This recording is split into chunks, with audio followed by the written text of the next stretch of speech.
आप कहते कि चरित्र की क्या आवश्यकता? आकाश, हे पातालेश्वर महादेव, तुम तो हमें मिलो तो तुम्हारी हम ठटरी बारेंगे और तरीके से बारेंगे। तुम कहते चरित्रों की क्या आवश्यकता? एक ही पुस्तक काफी है, भ्रमित करने के लिए लिख दी गई।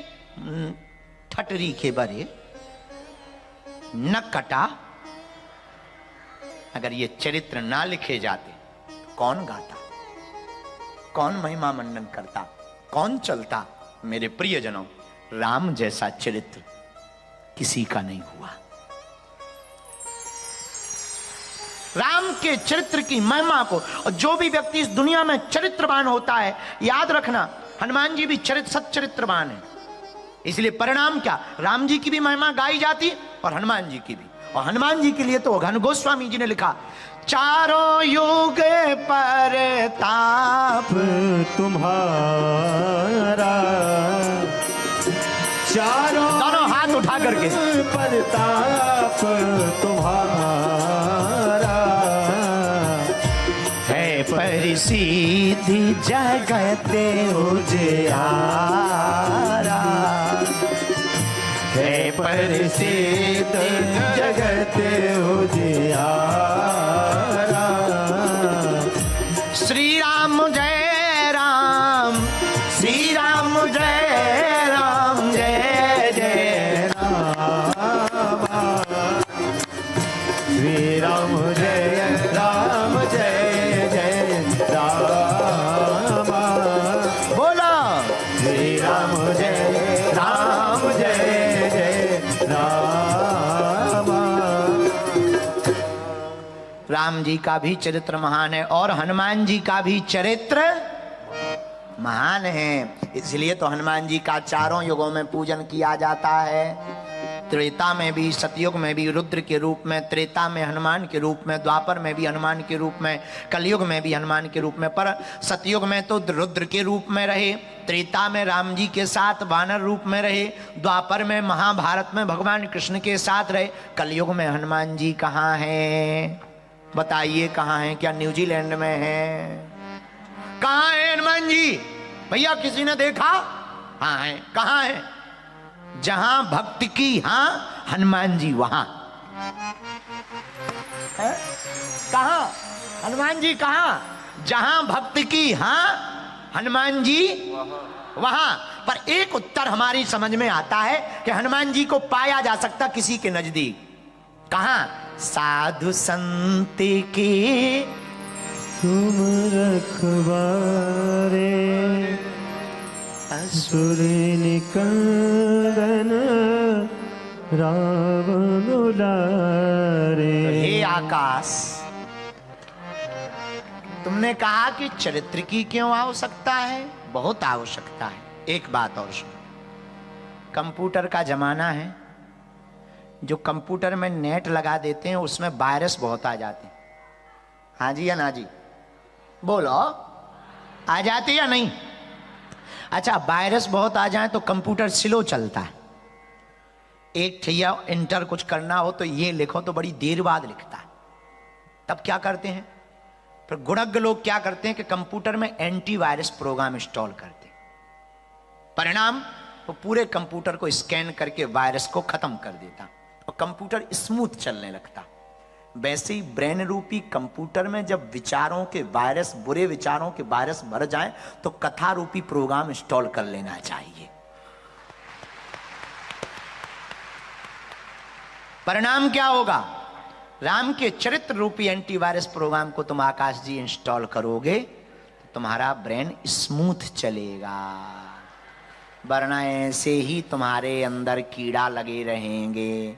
कुछ दिनों बाद तुम बोलोगे राम है ही नहीं, राम काल्पनिक है। एक भारत का पढ़ा लिखा आदमी कह रहा था राम सेतु क्या है? हम कहा ठटरी वाले, राम सेतु है। वो पूछ रहा था राम सेतु क्या है? राम सेतु क्या है? वायदे से। अब अंग्रेजी ठोक रहा था।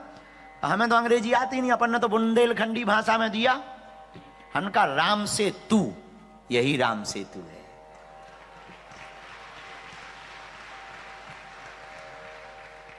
राम से तू, तो आकाश एक जर्मी टेलर हुए इंग्लैंड के। जर्मी टेलर बहुत अच्छे विचारक हुए हैं इंग्लैंड के, बहुत खतरनाक आदमी। उन्होंने अपनी एक पुस्तक में लिखा कि कर्म का बीज अगर तुमने बोया तो स्वभाव की फसल काटोगे। कर्म का बीज बोओगे तो स्वभाव की फसल काटोगे, स्वभाव का बीज बोओगे तो चरित्र की फसल काटोगे, और चरित्र का बीज बोओगे तो भाग्य की फसल काटोगे। इसलिए चरित्र बहुत आवश्यक है। रामचरित्र मानस यही नामा, इसका नाम रामचरित्र मानस है। रामचरित्र मानस क्यों? अच्छा, रामचरित्र मानस की व्याख्या क्या है? इसको उल्टा पढ़ो, मानस चरित्र राम। जिस मनुष्य का चरित्र राम की तरह श्रेष्ठ होगा उसी की तो रामचरित्र मानस लिखी जाएगी। तो तुमने प्रश्न किया कि चरित्रवान क्यों आवश्यक? चित्रवान से ज्यादा चरित्रवान आवश्यक है वर्तमान में। चित्रवान तो केवल लाइक पाते हैं, चरित्रवान तो सदियों तक उनके गुण गाए जाते हैं। और बुरा ना मानना, आदमी कितना भी सुंदर हो, बढ़िया फाउंडेशन लगाए हो, बाल काले पीले लाल करे हो, बढ़िया फिल्मों में आता हो, टीवियों में आता हो, चरित्र का ढीला हो, तो क्या पूजा जाएगा?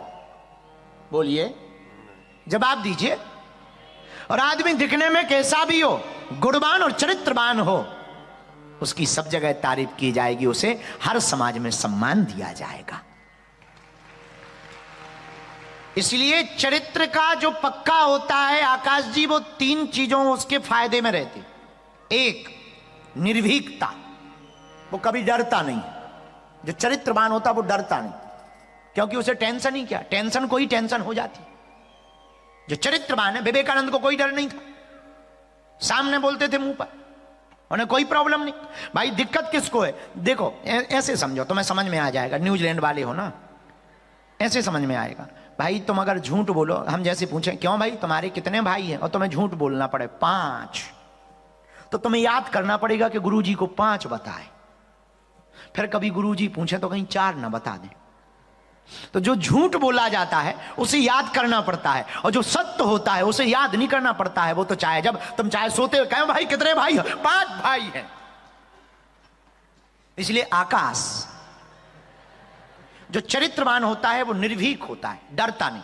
हनुमान जी से सीखो, हम नहीं कह रहे, प्रमाण देंगे। हनुमान जी महाराज अयोध्या लंका में सुंदरकांड की महिमा, रावण के पुत्र मेघनाद ने ब्रह्मास्त्र ही साधा, कपि मन कीन विचार, और जो न ब्रह्म सरमानहु महिमा मिटे अपार। हनुमान जी महाराज को रावण के सामने ले गए, हे रावण। रावण चौंक गया, इतना बलवान आदमी। हनुमान जी को देख के रावण बोला तुम्हें डर नहीं लग रहा? हनुमान जी बोले क्यों? अरे बोले देखो शनि देव उल्टे लटके हैं, पूरे ग्रह पानी भर रहे, मौत को हमने काल को पाटी से बांध रखा, हे बंदर तुझे डर नहीं लगता? हनुमान जी बोले हमें नहीं लगता डर। रावण ने एक जुगति की, क्या? रावण ने मौत को बुलाया, इधर आ जी महाराज, बंदर के बगल में खड़ी हो जा। हनुमान जी के बगल में मौत खड़ी हो गई। रावण को भरोसा था कि ये कपेगा, मौत आ गई, कपेगा, वाइब्रेशन होगा, बीपी हाई होगा। रावण बोला क्यों बंदर, डर लग रहा? मौत है बगल में। हनुमान जी बोले 1% नहीं। रावण बोला डरते क्यों नहीं हो? हनुमान जी बोले डरना क्या, सिर पर सीताराम, फिकर फिर क्या करना।